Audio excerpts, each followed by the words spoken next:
You ask Tiger to solve. This deals with linear equations with one unknown.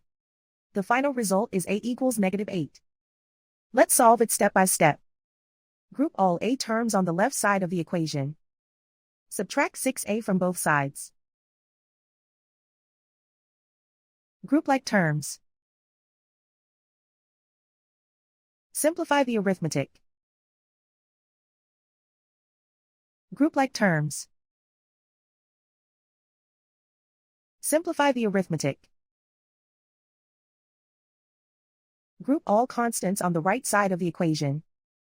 Subtract 13 from both sides. Simplify the arithmetic.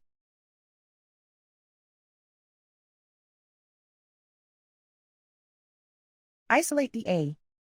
Divide both sides by 3. Simplify the fraction.